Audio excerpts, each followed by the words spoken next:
පහුගිය දශක 3ක විතර කාලය ඇතුළත චීනය ඉන්දියානු සාගරය තුල තමන්ගේ ක්‍රියාකාරකම් වර්ධනය කරගනිමින් ඉන්නවා. එතකොට අපි මීට කලින් සාකච්ඡා කරා මේ අතර එක ප්‍රධානම කාරණයක් තමයි පහුගිය කාලේ ඉස්මතු වෙච්ච. අතරම බටහිර රටවල් වලින් තමයි මේ සංකල්පය මේ විදිහට ඉදිරිපත් වුණේ. ඒක තමයි මුතු ඇට මාලයක් විදිහට චීනය විසින් ඉන්දියන් සාගරයේ සමහර ස්ථානවල වරායවල් සංවර්ධනය කරමින් ඉන්දියාව වට කරන්නට උත්සාහ කරනවාය කියන අදහස. ඉන්දියාව වට කරන එක කෙසේ වෙතත් ඉන්දියන් සාගරය තුල තමන්ගේ බලපෑම් කලාපය පුළුල් කරගන්න. එහෙම නැත්නම් තමන්ගේ ප්‍රසන්ස් එක හදාගන්න චීනය උත්සාහ කරමින් ඉන්නවා. මේකට ප්‍රධානම හේතුවක් විදිහට තියෙන්නේ ඉන්දියන් සාගරය ඔවුන්ගේ ආර්ථිකයේ ඉතාමත්ම වැදගත් කාරණයක් බවට පත්වීම. විශේෂයෙන්ම ඒගොල්ලන් බලශක්තිය ආනයනය කරන රටක් බවට පත් වුණාට පස්සේ 1993 දී එතනින් පස්සේ ඒගොල්ලන්ට අවශ්‍ය කරන ඛනිජ තෙල් විශාල ප්‍රමාණයක් ලැබෙන්නේ ඉන්දියන් සාගරය හරහා වීම නිසා. දැනට සමුද්‍රීය ක්‍රම ඔස්සේ ලැබෙන ඛනිජ තෙල් වලින් මම හිතන්නේ 80%ක් විතර ඉන්දියන් සාගරය හරහා තමයි චීනයට යන්නේ. ඒකත් මලක්කා සමුද්‍ර සංධිය හරහා තමයි යන්නේ. එතකොට මලක්කා සමුද්‍ර සංධිය සම්බන්ධයෙන් මලක්කා උබතෝ කෝටිකය කියන ප්‍රශ්නෙට ඒගොල්ලෝ මුහුණ දෙනවා. ඒක තමයි මලක්කා සමුද්‍ර සංධිය වැහුනොත් එහෙම ඒගොල්ලන්ගේ වෙළඳාම කොහොමද කරගන්නේ කියන එක.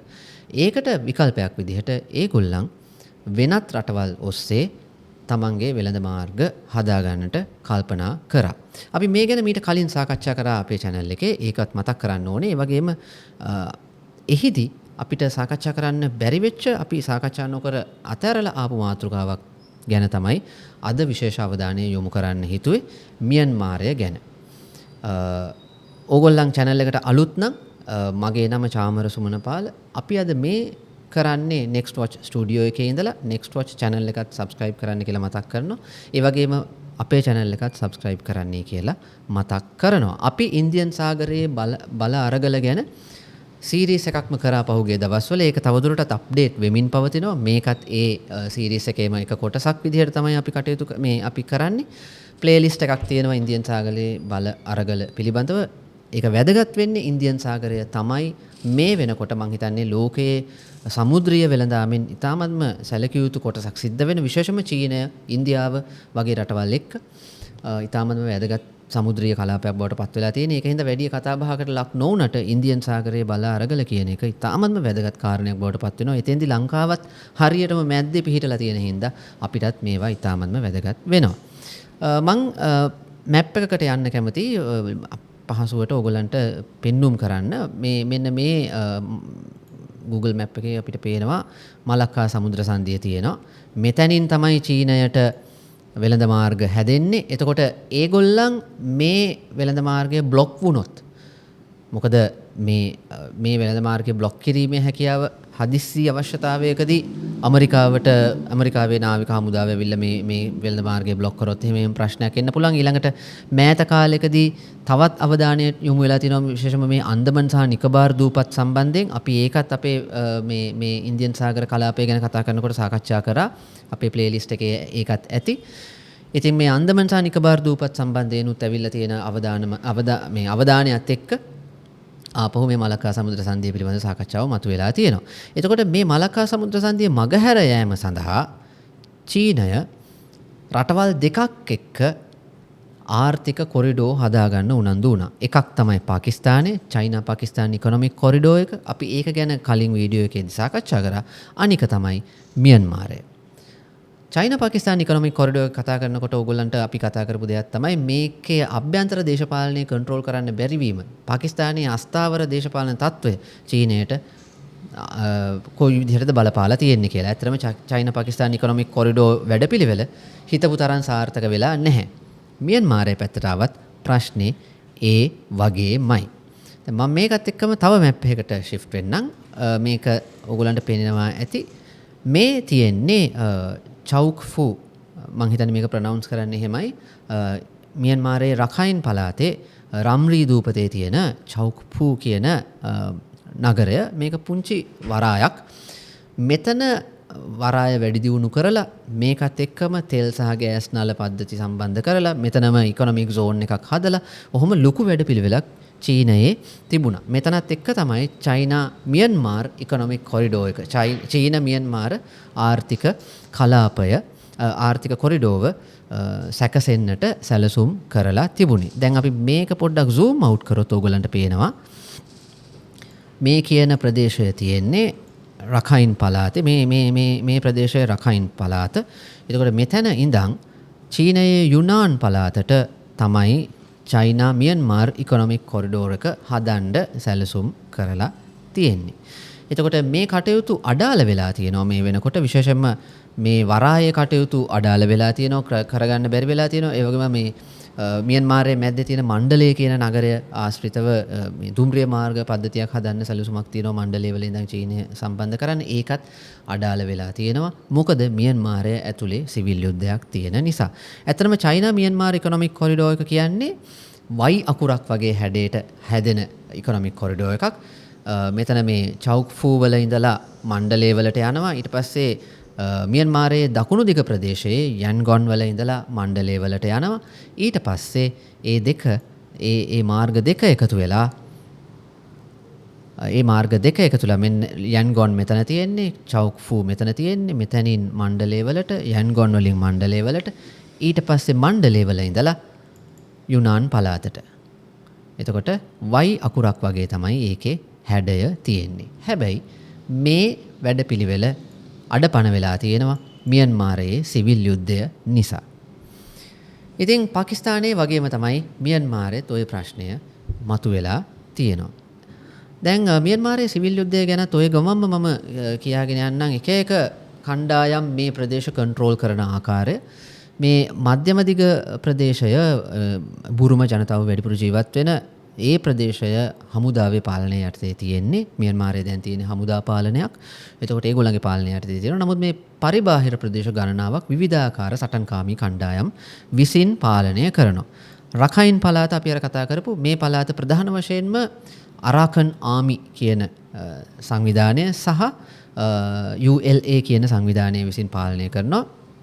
ඊට අමතරව තවත් විවිධාකාර කණ්ඩායම් ක්‍රියාත්මක වෙනවා මේ කලාපේ. දැන් මෙතෙන්ට ආවොත් එහෙම මේ PDF ඒ කියන්නේ People's Defence Forces කියන කණ්ඩායම් ක්‍රියාත්මක වෙනවා මෙන්න මේ කලාපේ. අපි ඒ ගැන තව පොඩ්ඩකින් කතා කරමු. PDF කණ්ඩායම් මොනවද කියලා. LDF කියන්නේ Local Defence Forces. ඒගොල්ලොත් PDF වගේම කණ්ඩායමක්. ඊට අමතරව චීන දේශ සීමාව පැත්තට ගියාම කචින් ඉන්ඩිපෙන්ඩන්ස් ආමි එක මේ නිකන් ලා අලු පාටින් වගේ තියෙන ඒගොල්ලන් පාලනය කරන ප්‍රදේශ. එතකොට MNDAA එක ඒ කියන්නේ මියන්මාර් නැෂනල් ඩෙමොක්‍රැටික් අලයන්ස් ආමි කියන එක ඒගොල්ලන් මේ නිකන් ලා රෝස පාටකින් වගේ තියෙන ඒගොල්ලෝ පාලනය කරන ප්‍රදේශ. ටැංග් නැෂනල් ලිබරේෂන් ආමි කියන එක මේ කහ පාටින් ඒගොල්ලන් පාලනය කරන ප්‍රදේශ. එතකොට යුනයිටඩ් වා ස්ටේට් ආමි කියන එක තමයි මේ දුඹුරු පාටට හුරු ප්‍රදේශයේ ඒගොල්ලෝ පාලනය කරන්නේ. මේ මියන්මාර දේශ සීමාවේ ඒගොල්ලන් ක්‍රියාත්මක වෙනවා සහ මෙතන තවත් කණ්ඩායම් ක්‍රියාත්මක වෙනවා. දැන් ඔහොම තත්ත්වයක් තමයි මියන්මාරයේ දේශපාලනය තුල මියන්මාරයේ මේ පාලනය මේ විවිධාකාර කණ්ඩායම් වලට ගිහිල්ලා තියෙන්නේ. හරි. දැන් අපි එමු මොකද්ද මේ මියන්මාර සිවිල් යුද්ධය සහ චීනය මේකට සම්බන්ධ වෙන්නේ කොහොමද කියන කාරණේ ගැන කතා කරන්න. මම මේ මැප්ස් ටික ඔක්කොම අයින් කරන්නම් දැන්. දැන් ඕගොල්ලන්ට මැප්ස් නෙමෙයි දැන් මාව තමයි පේන්නේ. හරි. දැන් මේ අපි ගත්තොත් එහෙම 2021 අවුරුද්දේ පෙබරවාරි මාසයේදී මියන්මාරයේ හමුදා කුමන්ත්‍රණයක් සිද්ධ වුණා. ඊට කලිනුත් මියන්මාරයේ ඇත්තටම විවිධාකාර සිවිල් යුද්ධමය තත්ත්වයන් තිබුණා. සමහර සටන්කාමී කණ්ඩායම් ක්‍රියාත්මක වුණා. සමහර කණ්ඩායම් සාකච්ඡා වලට ඇවිල්ලා තිබුණා. එහෙම තත්ත්වයක් තිබ්බා. ඊට පස්සේ 2021 අවුරුද්දේදී පෙබරවාරි මාසයේදී හමුදාව ආපහු වතාවක් රටේ බලය අල්ලගත්තා. රටේ බලය අල්ලගත්තට පස්සේ අර මේ පරිබාහිරව හිටපු ඔය සටන්කාමී කණ්ඩායම් සමහර ඒවා ආපහු සටනට බැස්ස, සමහර අය තමන්ගේ සටන් තීව්‍ර කළා. ඒ වගේම මෙතෙන්දී මීට කලින් සිද්ධ නොවිච්ච දෙයක් සිද්ධ වුණා. මීට කලින් ප්‍රජාතන්ත්‍රවාදය වෙනුවෙන් පෙනී හිටපු ප්‍රධානම දේශපාලන පක්ෂය වෙච්ච ප්‍රජාතන්ත්‍රවාදය සඳහා වන ලීගය අවුන් සාන් සූචීගේ පක්ෂය නැෂනල් ලීග් ෆර් ඩෙමොක්‍රසි එක ඒගොල්ලන් මීට කලින් සන්නද්ධ අරගලයන් වලට යොමු වුණේ නැහැ. ඒ කියන්නේ 2021 පෙබරවාරි හමුදා කුමන්ත්‍රණයට කලින් ඊට කාලයකට කලින් ඇත්තටම ඔවුන් ක්‍රියාත්මක වෙලා හිටියා කලින් තිබිච්ච හමුදා පාලනයට විරුද්ධව ඒගොල්ලෝ අරගලයක හිටියා. නමුත් ඒගොල්ලෝ සන්නද්ධ අරගලයකට යොමු වුණේ නැහැ. නමුත් මේ වතාවේ 2021 පෙබරවාරි මාසේ හමුදා කුමන්ත්‍රණයට විරුද්ධව මිනිස්සු පාරට බැස්සා. ලොකු උද්ඝෝෂණ තිබුණා. ඒ උද්ඝෝෂණ බරපතල විදිහට මර්ධනය කළා.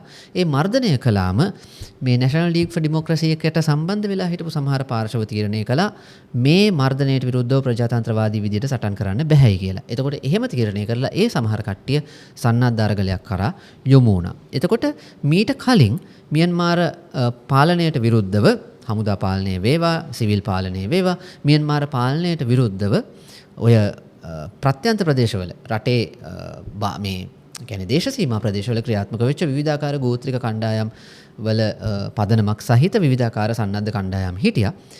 මේ වෙලාවේ National League for Democracy එකට සම්බන්ධ කට්ටියත් වෙනමම සන්නද්ධ කණ්ඩායමක් හදාගන්න පටන් ගත්තා. ඒගොල්ලෝ තමයි People's Defence Forces. ඒකෙම තව දිගුවක් විදිහට තමයි Local Defence Forces හැදුනේ. ඒ කියන්නේ ප්‍රාදේශීයව ක්‍රියාත්මක වෙච්ච සන්නද්ධ කණ්ඩායම්. එතකොට මේ කණ්ඩායම්නුත් හමුදා පාලනයට විරුද්ධව සටන් කරන්න පටන් ගත්තා. එතකොට මෙතන විවිධාකාර පාර්ශව ක්‍රියාත්මක වෙන්න පටන් ගත්තා. එක පැත්තකින් හමුදාව, අනික් පැත්තෙන් People's Democratic Forces, People's Defence Forces සහ Local Defence Forces, අනික් පැත්තට ඔය ethnic armies කියලා කියන විවිධාකාර සන්නද්ධ කණ්ඩායම්. ওই විදිහට විවිධ කණ්ඩායම් මියන්මාරයේ ක්‍රියාත්මක වෙන්න පටන් ගත්තා. එතකොට මේ කණ්ඩායම් අතුරින් 2023 අවුරුද්දේ ඔක්තෝබර් මාසේ 27 වෙනිදා අරාකන් ආමි එක Tang National Liberation Army එක සහ Myanmar National Democratic Alliance Army එක කියන කණ්ඩායම් තුන එකතු වෙලා ලොකු මෙහෙයුමක් දියත් කරා. ඕකට Operation 1027 කියලා කියනවා. මේ මෙහෙයුමත් එක්ක සිවිල් යුද්ධය තවත් තීව්‍ර වුණා. හමුදා පාලනයට සැලකිය යුතු අභියෝගයක් එල්ල වුණා. ඊට පස්සේ ඒ සන්නද්ධ කණ්ඩායම් සහ වෙනත් සන්නද්ධ කණ්ඩායම් දිගින් දිගටම හමුදා පාලනයට විරුද්ධව ප්‍රහාර එල්ල කරමින් මේ වෙනකොට හමුදා පාලනයට රටේ භූමි ප්‍රදේශයෙන් 40%ක් විතර මං හිතන්නේ ඒගොල්ලන්ට අහිමි වෙලා තියෙනවා කියන එක තමයි වාර්තා වෙන්නේ. මේ ආකාරයෙන් සිද්ධ වෙච්ච සටන්වලදී ඉතාමත්ම වැදගත් සිද්ධියක් වුණේ 2024 අගෝස්තු මාසයේදී ලාෂියෝ නගරය කැරලිකරුවන් අතර පත්වීම. කොහොම හරි මේ මෑත කාලේ මේ අවුරුද්දේ වගේ මේ සමහර ප්‍රදේශවල මියන්මාර හමුදාව නැවත වතාවක් බලය තහවුරු කරගෙන තියෙනවා. විශේෂයෙන්ම මේ මධ්‍යම දිග ඉරවැඩි මේ බේසින් එක ආශ්‍රිත සමහර ප්‍රදේශවල. හැබැයි ප්‍රාදේශීය ප්‍රදේශ ගණනාවක් තාමත් තියෙන්නේ කැරලිකරුවන් අතේ. ඕක තමයි පොදුවේ ගත්තොත් එහෙම මේ වපසරිය විදිහට අපිට බලන්න පුළුවන් වෙන්නේ. දැන් චීනය මෙතෙන්ට සෙට් වෙන්නේ කොහොමද කියන එක තමයි ඊළඟ මාතෘකාව වෙන්නේ.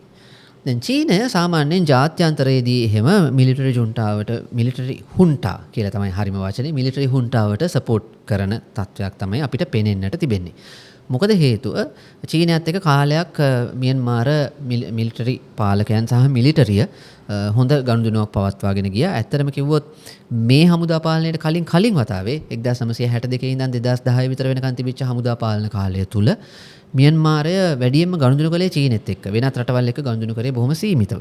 ඉතින් මේ දැන් තියෙන තත්ත්වය යටතේ මියන්මාර හමුදා පාලනය සැලකිය යුතු මට්ටමකට චීනයත් එක්ක සම්බන්ධතා ගොඩනගාගෙන තිබෙනවා. ඒ අනුව ජාත්‍යන්තරයේදී ඔය එක්සත් ජාතීන්ගේ සංවිධානයේදී යනාදී ස්ථානවලදී චීනය මියන්මාරය වෙනුවෙන් පෙනී සිටිනවා. මියන්මාර හමුදා පාලනය වෙනුවෙන් පෙනී සිටිනවා. ඒ වගේම රුසියාවත් යම් ප්‍රමාණයකට ඒගොල්ලන්ට සපෝට් කරනවා. නමුත් රුසියාව දුරයිනේ මියන්මාරය චීනය ඊට වඩා ළඟයි. හැබැයි මියන්මාරය රෙජීම් මේ මිලිටරි රෙජීම් එකට සපෝට් කරනවා වගේම ඔය ප්‍රත්‍යන්ත ප්‍රදේශවල තියෙන සමහර සන්නද්ධ කණ්ඩායම් එක්කත් සම්බන්ධකම් පවත්වනවා. සම්බන්ධකම් පවත්වනවා කියන්නේ ඍජුව සපෝට් කරනවාම නෙවෙයි කතා බහ කරනවා සම්බන්ධකම් පවත්වාගෙන ඉන්නවා. දැන් මේ ඔය දේශ සීමා ප්‍රදේශයේ පාලනය කරන සන්නද්ධ කණ්ඩායම අරගෙන බැලුවම අපි කලින් දැක්කා United War State Army කියන කණ්ඩායම ඉන්නවා. United War State Army කියන එක 1989 විතර ඉඳන් ක්‍රියාත්මක වෙන කණ්ඩායමක්. ඒගොල්ලෝ ඍජුව සන්නද්ධ අරගලයට සම්බන්ධ වෙන්නේ නැහැ. නමුත් ඒගොල්ලන්ට ඉතාමත්ම හොඳ මේ සන්නද්ධ හමුදාවක් තියෙනවා. සන්නද්ධ කණ්ඩායමක් ඒගොල්ලන්ට ඉන්නවා. සන්නද්ධ අංශයක් තියෙනවා. හොඳ ආයුධ තියෙන සන්නද්ධ අංශයක් තියෙනවා. හැබැයි ඒගොල්ලෝ ඍජුවම මේ සිවිල් යුද්ධයට සම්බන්ධ වෙන්නේ නැහැ. චීන දේශ සීමාවේ යම් ප්‍රදේශයක් ඒගොල්ලෝ පාලනය කරනවා. චීනයත් ඒගොල්ලොත් එක්ක කතා බහ කරගෙන එහෙම ඇග්‍රීමන්ට් එකකින් ඉන්නවා. අනික් පැත්තට අපි කලින් දැකපු මියන්මාර National Democratic Alliance Army එක සහ Tang National Army එක වගේ වුවත් එක්ක ඒ වගේම කචින් Independence Army එක එක්ක පවා මියන්මාරය මේ චීනය යම්කිසි සංවාදයක ඉන්නවා. අනික් පැත්තට අරාකන් ආමි එක අපි දැක්ක රඛයින් ස්ටේට් එක සම්පූර්ණයෙන්ම වගේ ඒගොල්ලෝ පාලනය කරන්නේ මේ වෙනකොට ප්‍රදේශ කීපයක් ඇරෙන්න. අර අපි දැක්ක චෞක්ෆූ නගරය එහෙම පාලනය කරන්නේ තාම හමුදාව. නමුත් ඒ නගරය වුණත් නැති වෙන්න පුළුවන් කියන අවදානම තියෙනවා. අරාකන් නාමියකට ඒ නගරය වුණත් අල්ලගන්න පුළුවන් වෙයි කියන සැකයක් තියෙනවා. ඉතින් ওই වගේ තත්ත්වයක් යටතේ ඒගොල්ලෝ එක්කත් චීනය සම්බන්ධකම් පවත්වාගෙන යනවා. ඒ වගේම සමහර වෙලාවල් වල මියන්මාර් රෙජීම් එක චීනය කියන සමහර දේවල් අහන්නේ නැති වුණාම ඔය සන්නද්ධ කණ්ඩායම් වලට පොඩි සහයෝගයන් දීපු වෙලාවලුත් තියෙනවා. විශේෂම මියන්මාර් නැෂනල් ඩෙමොක්‍රැටික් අලයන්ස් ආමි එක චීනයත් එක්ක යම් සම්බන්ධකම් තිබුණ වෙලාවලුත් තිබුණා. චීනයේ මේ අවස්ථාවේ අවශ්‍යතාවය තියෙන්නේ මියන්මාරයේ කවුරු හිටියත් කමක් නැහැ. තමන්ගේ ඉකොනොමික් කොරිඩෝ එකේ වැඩ කටයුත්ත ආපහු පණ ගන්වාගෙන ක්‍රියාත්මක කරන්න පුළුවන් තත්වයකට ගේන එක. ඉතින් ඒ සඳහා තමයි මේගොල්ලෝ මේ විවිධ පාර්ශව එක්ක සම්බන්ධකම් හදාගන්නේ. සමහර වෙලාවට මිලිටරි හුන්ටාව චීනය කියන දේවල් නිශ්චිතව අහන්නේ නැති වුණා. උදාහරණයක් විදිහට ගත්තොත් එහෙම ඔය චීනයට තියෙන එක ප්‍රශ්නයක් තමයි චීනයට ප්‍රශ්න කීපයක්ම තියෙනවා. අපි ඉස්සරහට ගැන කතා කරමු. එක ප්‍රශ්නයක් තමයි ස්කෑම් සෙන්ටර්ස්. මියන්මාර දේශ සීමාවෙන් මියන්මාරයේ පැත්තේ ක්‍රියාත්මක වෙන ස්කෑම් සෙන්ටර්ස් තියෙනවා. සමහරවිට චීනෙන් පැනලා ආපු කට්ටිය තමයි ඕවා ඕගනයිස් කරගෙන යන්නේ. එතකොට ඒ ස්කෑම් සෙන්ටර්ස් පාලනය කරන්න මේ ඔන්ලයින් ස්කෑමින් කරන ස්කෑම් සෙන්ටර්ස් පාලනය කරන්න මිලිටරි හුන්ටාවට මේ එහෙම මිලිටරි හුන්ටා එකෙන් ඉල්ලුවාම මිලිටරි හුන්ටා එක ඒකට උදාසීනව කටයුතු කරපු සමහර වෙලාවල් වල චීනය මේ වෙන සන්නද්ධ කණ්ඩායම් වලට පොඩි තල්ලුවක් දීලා මේ එක පැත්තකින් ඒගොල්ලෝ ලව්වා අර කණ්ඩායම් පාලනය කරන්න උත්සාහ කරන ගමන් මිලිටරි හුන්ටාවටත් පොඩි රිදවීමක් කරන්න උත්සුක වුණා. හැබැයි අර සන්නද්ධ කණ්ඩායම් වැඩිපුර බලවත් වෙනවට ඒගොල්ලෝ කැමතිත් නෑ. ඒ වෙලාවට මැදිහත් වෙලා සටන් විරාමයක් ඇති කරන්න ඒ වගේ දේවල් වලට චීනය මැදිහත් වුණා. ඉතින් චීනයට අවශ්‍යතාවය තියෙන්නේ මියන්මාරය තුලින් තමන්ගේ අර ඉකොනොමික් කොරිඩෝ එක හදාගන්න. මොකද පාකිස්තාන ප්‍රොජෙක්ට් එකත් හිතූ තරම් සාර්ථක වෙලා නෑ. ඒ නිසා මියන්මාර් ප්‍රොජෙක්ට් එක සාර්ථක කරගන්න ඒගොල්ලන් උත්සුක වෙනවා. එතනදී ඒගොල්ලන් ඒ සඳහා සාකච්ඡා කරන්න පුළුවන් හැම පාර්ශවයක් එක්කම තමන්ගේ සාකච්ඡාවල් කරගෙන ඒ කටයුතු කරගෙන යන්න උත්සුක වෙනවා. ඉතින් ඒකේ අපි බැලුවොත් එහෙම ඒකේ ලොකු වැරද්දක් කියන්න බෑ ඒගොල්ලන්ගේ පැත්තෙන් බැලුවා. මොකද ඔවුන්ට තියෙන අවශ්‍යතාවය ඔතන ඉකොනොමික් කොරිඩෝ එක මේ සාක්ෂාත් කර ගැනීම යම්කිසි සාර්ථක මට්ටමකට ගෙනීම. මොකද මලක්කා සමුද්‍ර සංධිය පිළිබඳ මලක්කා සමුද්‍ර සංධිය පිළිබඳ ඒගොල්ලන්ට තියෙන උවතෝකෝටිකය බැරි වෙලාවත් ඇමරිකාව හෝ වෙනත් රටක් මලක්කා සමුද්‍ර සංධිය බ්ලොක් කරොත් එහෙම තමන් මොකද්ද කරන්නේ කියන එක පිළිබඳ ප්‍රශ්නයට ඔවුන් චීනය මුහුණ දීලා ඉන්න නිසා. එතකොට මම කලින් කිව්වා වගේ ඔය සමහර කණ්ඩායම් වලට විවිධ අවස්ථාවල උදව් කරෙත් අර මේ මියන්මාරය තුල විවිධ පාර්ශව හිටියත් තමන්ට අවශ්‍ය දේ හිමින් සැරේ කරගන්න තියෙන උත්සාහය නිසා. ඉතින් චීනය මෙහිදී කාරණා කීපයක් ගැන අවධානය යොමු කරලා තියෙනවා. ඔවුන්ට විශේෂ වශයෙන්ම අවශ්‍යතාවය තියෙනවා දේශ සීමාව ආරක්ෂිතව තියෙන්න ඕනේ ඒගොල්ලන්ට. ඒ කියන්නේ දේශ සීමාව හරහා විවිධාකාර කියන්නේ දේශ සීමාවේ අනාරක්ෂිතභාවයක් ඇති වුණොත් එහෙම චීන මියන්මාර දේශ සීමාවේ අනාරක්ෂිතභාවයක් ඇති වුණොත් ඒක චීනයට ප්‍රශ්නයක් වෙන්න පුළුවන්. ඒකත් එක්කම විවිධාකාර ජාවාරම් සිද්ධ වෙන්න පුළුවන්. ස්කෑමිං සෙන්ටර්ස් වගේම මද්‍රව්‍ය ජාවාරම් වගේ දේවල් සිද්ධ වෙන්න පුළුවන්. මොකද ওই කලාපය ප්‍රසිද්ධයි මද්‍රව්‍ය ජාවාරමට. එතකොට ඒක චීනයට ප්‍රශ්නයක් වෙන්න පුළුවන්. ඒකින්ද දේශ සීමා ප්‍රදේශය ආරක්ෂිතව තියෙන්න ඕනේ. එතකොට අනික් පැත්තට මේ විවිධාකාර දේශ සීමාවේ විවිධාකාර සිද්ධි සටන් එහෙම සිද්ධ වුණොත් ඒක චීනයට ප්‍රශ්නයක් වෙන්න පුළුවන්. ඒ විදිහට දේශ සීමාව ආරක්ෂිතව පවත්වාගෙන යාමට චීනයට වැදගත්කම තියෙනවා. ඒ හින්දා දේශ සීමාව කවුරු පාලනය කරත් චීන මියන්මාර් දේශ සීමාවේ මියන්මාරයේ පැත්ත කවුරු පාලනය කරත් ඒ පාලනය කරන කවුරු එක්ක වුණත් යම්කිසි සංවාදයක ඉන්න චීනයට අවශ්‍යතාවය තියෙනවා. මොකද තමන්ගේ දේශ සීමාව ආරක්ෂා වෙන්න ඕනේ හින්දා. ඒ හින්දා ඒගොල්ලෝ යම් සංවාදයක නිරත වෙමින් ඉන්නවා. ඉතින් මෙහෙම තමයි මියන්මාර සිවිල් යුද්ධයට චීනය සම්බන්ධ වෙන්නේ. ජාත්‍යන්තරයේදී මියන්මාර් මිලිටරි හුන්ටාවට සහයෝගය දක්වනවා. හැබැයි මියන්මාරයේ ඇතුළේදී මියන්මාර චීන දේශ සීමාව ආරක්ෂා කිරීමේදී අවශ්‍ය පාර්ශව වලට කතා කරනවා. මියන්මාර ඉකොනොමික් කොරිඩෝ එක විවෘත කරගන්න කරන උත්සාහයේදී අවශ්‍ය පාර්ශවයත් එක්ක සම්බන්ධකම් හදාගෙන ඒ කටයුතු හදාගෙන යනවා. ඉතින් ඔන්න ඕක තමයි චීනයේ මේ වෙලාවේ ස්ට්‍රැටජි එක වෙලා තියෙන්නේ. චීනය දන්නවා මං හිතන්නේ මේ දැන් තියෙන තත්ත්වය යටතේ මියන්මාරයේ සිවිල් යුද්ධයේ දිගටම පවතින තත්ත්වයක මෑත කාලෙකදී චීන මියන්මාර ඉකොනොමික් කොරිඩෝර් එක චීන මියන්මාර ආර්ථික කොරිඩෝර් එක මේ සාර්ථක කරගන්න පුළුවන් වෙයි කියලා හිතන්න අමාරුයි. තාම චෞක්ෆු වල වරාය ලොකු ඒ කියන්නේ විශාල කරලා දියුණු කරලා එහෙම කටයුතු කරන්න මේ වැඩ කටයුතු පටන් අරගෙන නැහැ. දුම්රිය මාර්ග ඒ වගේ දේවල් ඉදි කරන්න තාම පටන් අරගෙන නැහැ. ඒ වැඩ ක්‍රියාත්මක වෙලා නැහැ. ඉතින් ඒ වගේ තත්ත්වයක් යටතේ චීන මියන්මාර ආර්ථික කොරිඩෝර් කියන එක තව කාලෙකින් සිද්ධ වෙන්නේ නැති බව උන්ට පේනවා. හැබැයි ඔවුන් ඒ වෙලාව ගන්න ලෑස්ති.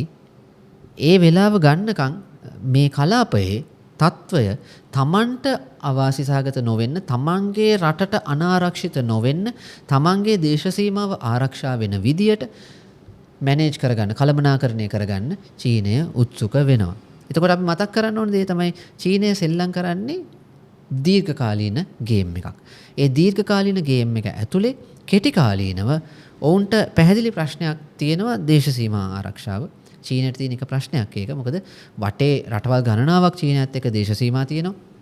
අපි ගත්තොත් වියට්නාමයේ පැත්තේ ඉඳලා වියට්නාමයේ ලාओසේ මේ පැත්තේ ඉඳලා මියන්මාරයේ පැත්තෙන් ඊට පස්සේ අනික් පැත්තට ගියහම මධ්‍යම ආසියාවේ රටවල් ඉන්දියාව තියෙනවා, නේපාලය තියෙනවා. මේ එතකොට මධ්‍යම ආසියාවේ රටවල් කීපයක් තියෙනවා මියන්මාර මේ චීනයත් එක්ක දේශ සීමා ඔය විදිහට චීනයත් එක්ක දේශ සීමා ගණනාවක් තියෙනවා. ඒතර මේ දේශ සීමාවල් වල ආරක්ෂාව සහතික කරගන්න එක චීනයට තමන්ගේ බල දේශපාලනික අවශ්‍යතාවයේ වැදගත් සාධකයක්. එතකොට එතෙන්දී ව්‍යාකූල තත්ත්වයක් නිර්මාණය වෙලා තියෙන මියන්මාර දේශ සීමාවේ තත්ත්වය ස්ථාවර කරගන්න ඔවුන් මහන්සි වෙනවා. ඒ ගමන් අනාගතයේ දවසක චීන මියන්මාර ඉකොනොමික් කොරිඩෝර් එක ක්‍රියාත්මක කිරීම ගැන ඔවුන් බලාපොරොත්තු තියාගෙන ඉන්නවා. ඒ සඳහා ඔවුන් මේ වෙනකොට විවිධ පාර්ශවත් එක්ක සම්බන්ධතා හදා ගනිමින් කටයුතු කරනවා. මියන්මාරයේ අභ්‍යන්තරයේ සටන්වලදී ඒ සටන් කොයි විදිහට ගියත් චීනය උත්සාහ කරන්නේ තමන්ගේ ජාතික අවශ්‍යතාවයේ යටතේ ඉතුරු කටයුතු ටික කරන්න. ඉතින්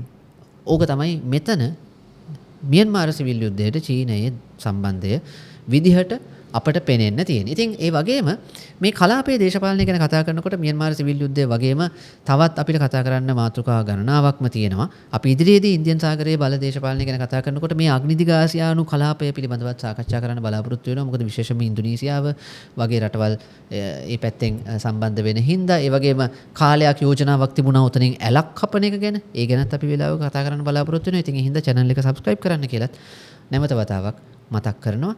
තවත් දවසක අපි ඉන්දියන් සාගර බලාරගල දේශපාලනය ගැන තව පැත්තකින් සාකච්ඡා කරන්න බලාපොරොත්තු වෙමින් අදට නවතිනවා.